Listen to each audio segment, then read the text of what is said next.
Okay, Ball's gonna start pulling this cam cover.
During the reassembly, we'll go back over all the torque specifics and torque patterns.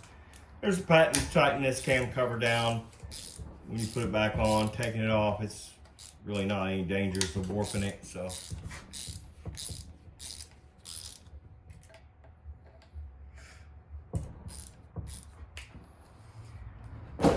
by putting it back on, if you torque it to spec, then you shouldn't have any leak problems.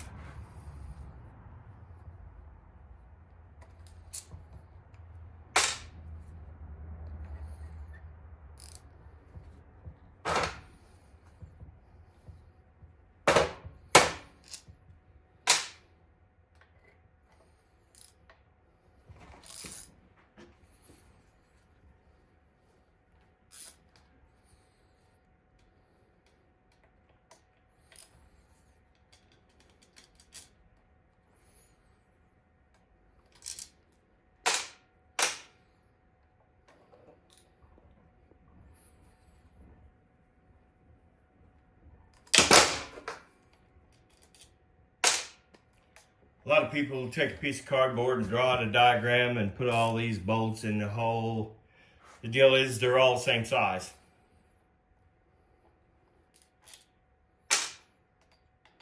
There's really no need to worry about that.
You almost always have to hit this with a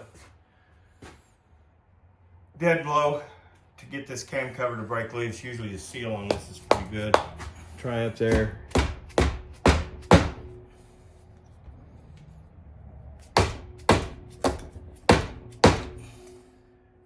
You'll have to hit this harder than you think you do.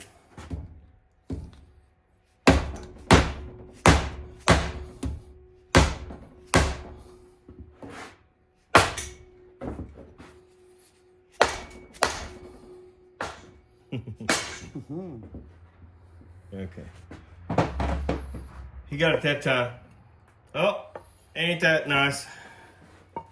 You can get these retaining pins off Amazon.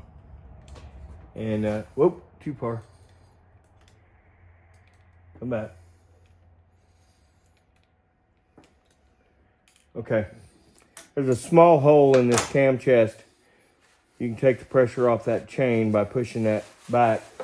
And by the looks of these chain adjusters, they were about to go. So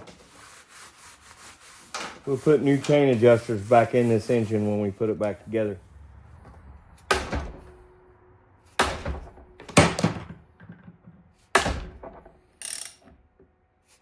There, it's loose. Go ahead and pull that. Hold on. Be careful. Okay.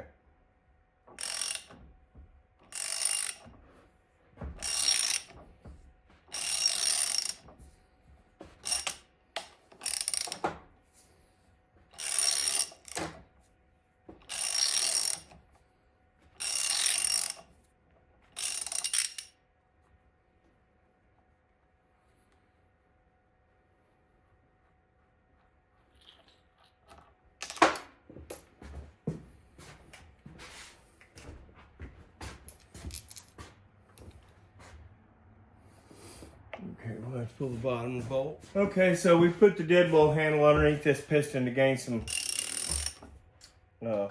leverage over this thing.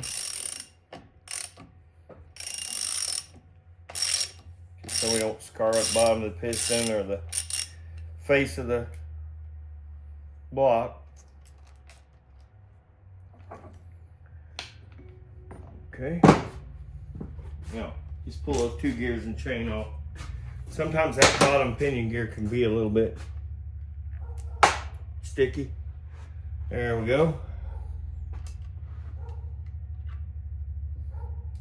Where'd that come from? Right here? Off up here. Just go ahead and pull it off. No, I just want to show people. Yeah. There's a spacer underneath this. We won't have to do it to this engine because it's already been done once, but you have to space that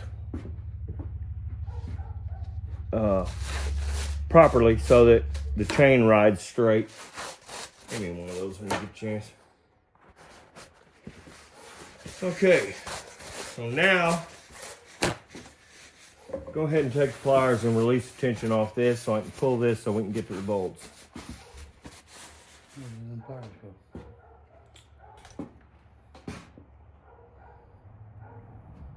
You gotta be kidding. No.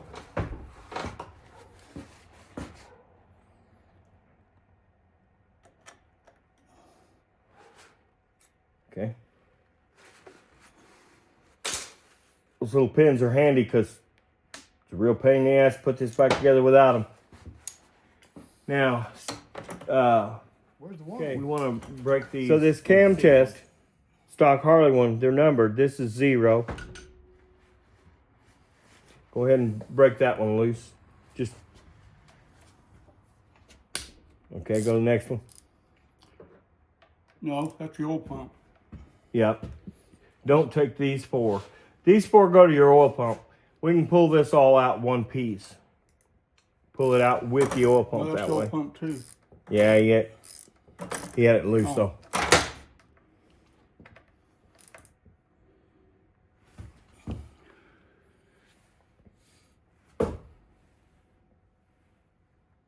Yeah, right there. 2.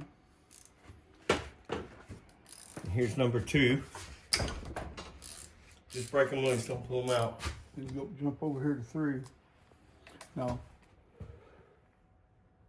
Right there. That one.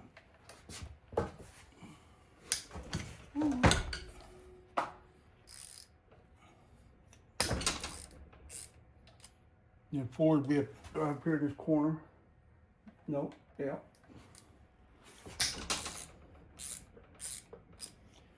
And 5. I guess it's yeah. Yeah. Scott here's my neighbor. He's actually working on his bike. He's only done his cam chest about 200 times. That one there. So he knows the sequence, so we don't have to look for the little numbers on the cam chest. Aftermarket cam chests usually aren't numbered as far as I know, but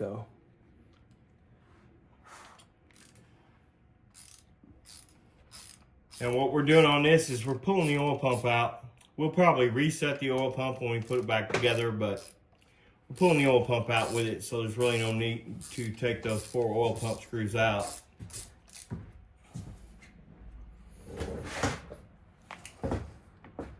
So you got your primary back together, or you just bringing the tool back? Bring the tool back. All I gotta do is put the cover on it. I started it. Put the cover on, put the Earl in, and You ain't got any oil, do you? no, I got 1 quart. that's all he needs. It's in the right side saddlebag out there. I just poured a little bit in my back just while ago, topped it off. It's got easily, I didn't use shit of it. I think it's just, well, 20-50 mobile. I hold you a little less than a quarter, Hank. Probably. Yeah. I usually put It ought to do you just 80% fine. of it then. in. They say 1 quart, but I do it the old-fashioned way, and as long as it's hitting the clutches, that's where it needs to be. And usually about 80% of a quart, you're good to go.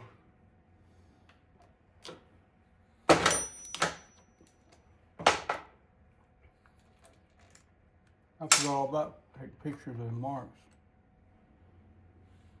I guess we'll find out, huh? That's it.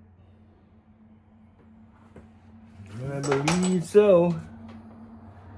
I hope Let's things see two will valves slide right here. out.